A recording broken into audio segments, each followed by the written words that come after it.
I'm Melisa Nielsen with Waldorf Essentials, and I hope you had a great week. I am really excited to talk about this topic today. We do a lot of talking about self-care with regards to homeschool moms and even moms that aren't homeschooling, because we coach in many capacities, homeschoolers and just parent coaching, and I do a lot of one-on-one coaching. And this topic of sort of mental hygiene and self-care comes up a lot. And I really wanted to sort of approach one aspect of this topic and really sort of give you something to think about. One thing that I hear a lot from clients is, oh, I've got so much anxiety, or, oh, I've got all these health issues. And really what I want to sort of make you aware of, if you're not already, is everybody has anxiety. Now, don't swipe away, because I want you to hear me through. I'm not discounting anxiety. What I'm going to do is talk about how it shows up. So it shows up very differently for different temperaments. And really what I want you to see is it all comes down to the same space. So, and there are the same almost remedies that we can employ for, all anxiety across all temperaments. So anxiety for maybe a phlegmatic or melancholy mom might be like a complete fear of either fear of failure, like complete anxiety, like, oh no, I've made the wrong decision. The wrong decision making is often the phlegmatic mom, like she's afraid she's going to make the wrong decision, so she just doesn't make one. The melancholy mom will have anxiety about doing it wrong, and so she will not start because she's just really worried that she's going to do it wrong, or she's constantly worried that she's doing something wrong with her children, harming her children, not a good enough mom. And that's going to show up in many different ways health-wise. In your mental health space, it might just show up as just, your garden variety anxiety disorder. But where it shows up in the body is often very different. So it often shows up in the gut. It shows up in blood pressure. Maybe you have low blood pressure because of this sort of fear of activity. In people like me with a choleric temperament, and I would say also the sanguines, they often have high blood pressure. When I have anxiety, it doesn't show up in, oh, I can't leave the house, or, oh, I'm too worried about this. It shows up like very physically in my blood pressure from extra stress. So I think often we think of it as, oh, this is only something that affects people that have an anxiety disorder. But truly, truly, truly, anxiety is the disorder of our time. And when we can realize that it shows up for different people in different ways, then we can have empathy for all. And we can truly sort of peel back the layers on what that means. So anxiety is not something we're born with. Nobody is born with anxiety. Even a baby that's had trauma at birth is generally not born with anxiety. They might have some struggles they have to overcome. And we have a child like that that's sort of had some sensory struggles she had to overcome because she was a preemie. But people generally are not born with anxiety. It's generally something that happens, and it usually happens in that early childhood space. So we know that all of our limiting beliefs are sort of drilled into us before we're 6 or 7, right? So in knowing that and understanding that, somewhere in that, we have to realize that's where our anxiety truly comes from.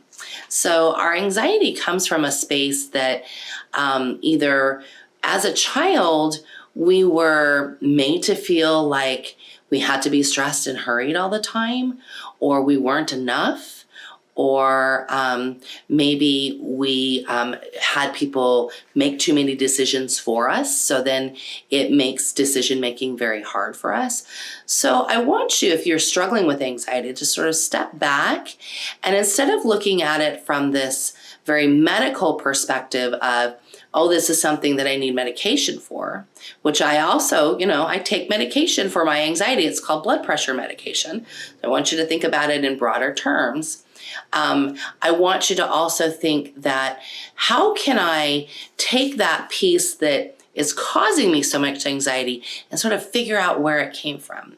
Once we can peel back those layers, figure out where it came from, and sort of face some of that, then we can start to overcome some of that. We can start to, bit by bit, piece by piece, sort of go through the act of squashing some of it. I do not believe that anxiety is something we have to live with forever.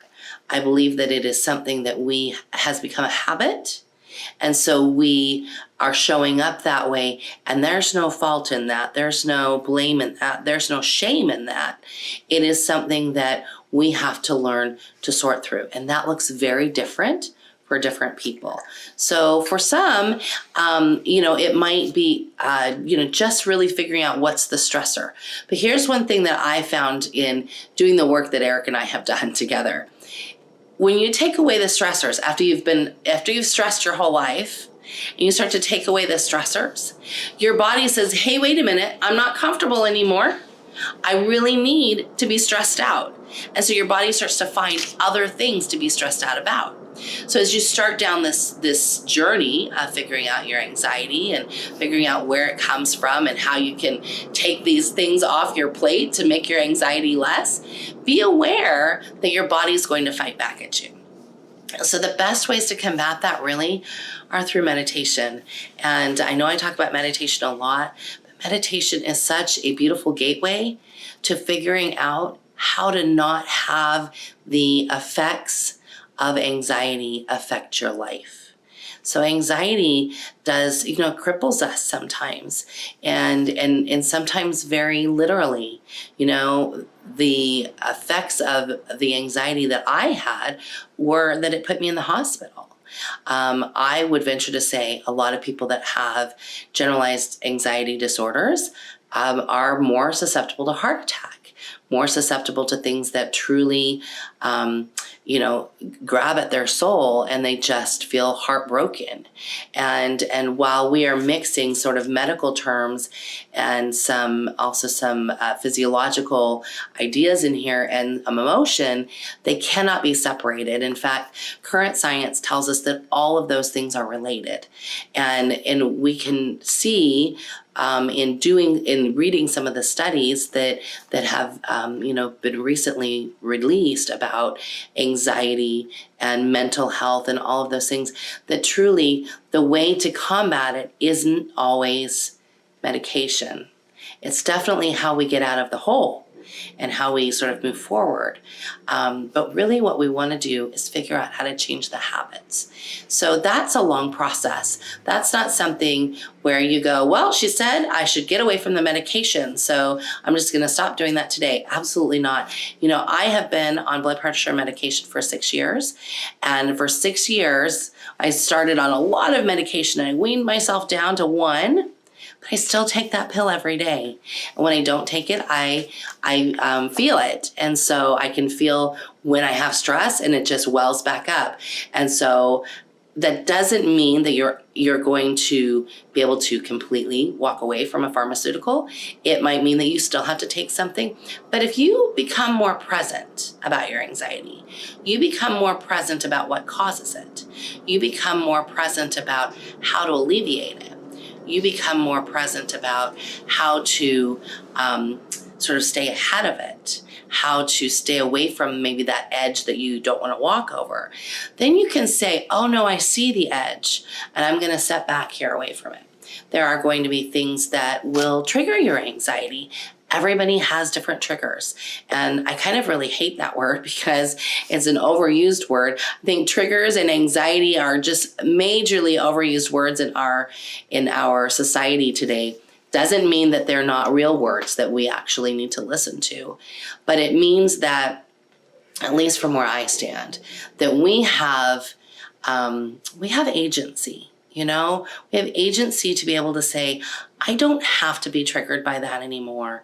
Or maybe the better question is, how can I not be triggered by that anymore? What things can I put in place so that I don't fall apart when that happens, or I don't find myself walking over the edge? And those are pieces that you have to practice every day. Every day I have to practice not losing it so that my blood pressure skyrockets and my stress level goes up. Every day I have to practice being kinder, slowing down, all of those pieces that contribute to me having a stabilized blood pressure. So in your situation, if you are really struggling with anxiety, ask yourself what things are causing my anxiety. And is it decision making? And then you might have to say to yourself, what is it about decision making that is scary? Are you afraid you'll make the wrong decision? That's often what it is you're afraid to make the wrong decision. But here's something I know, and this is maybe something you should imprint on your brain, write on Post-it notes everywhere, and stick it all over your house. And that is this: it's okay if you make the wrong decision. Because when you learn from a decision that is not maybe the greatest decision, then you know what to do better next time. And not making decisions will not help you learn. So the more you learn and you make bad decisions, the more you learn how to make good decisions. And that's really how life is. We have to sort of fail our way to success, or stop looking at failures as failures and start looking at our past as wisdom. And the only way to do that is to truly be able to walk forward and to truly be able to see your future and what you have in front of you with a different set of eyes, and to change your mindset about what you have ahead of you. So I highly, highly recommend meditation. We have a section on the resources page of our site at waldorfessentials.com/resources, where we have some meditation, just some thoughts and some recommendations that we have. I also want to just encourage you to really dial into self-care this year. We're in a new year, it's 2020. There's no reason why by the end of this year you can't be able to say, you know what, I have kicked anxiety's butt, and it doesn't bother me so much anymore. And I can do things that I didn't think I used to be able to. So I encourage you to really think about self-care and what that means for you. You know, there's so much you could do for self-care, and it can be as simple as, you know, buying a drink for yourself that's just yours. It can be as simple as taking a nap, but it could also be something like, you know, going to acupuncture weekly, or Eric really loves going to the float therapy tank, which is like a sensory deprivation tank. Maybe going to the chiropractor is your act of self-care. Maybe getting your hair done is your act of self-care. Maybe just going and having 30 minutes where nobody talks to you is your act of self-care. There are so many things you could do for self-care, and but the only way that you really actually get the benefit of them is if you do them. So I want to encourage you as you start the new year, definitely plenty of acts of self-care. Love yourself. If you don't love yourself, nobody else will love you. You have to love yourself first. And when you love yourself, you can be the recipient of more love than you could ever imagine. But it all takes that first act of loving yourself. So I hope this was helpful. I hope you'll join us for our next video, and we will see you later. Bye.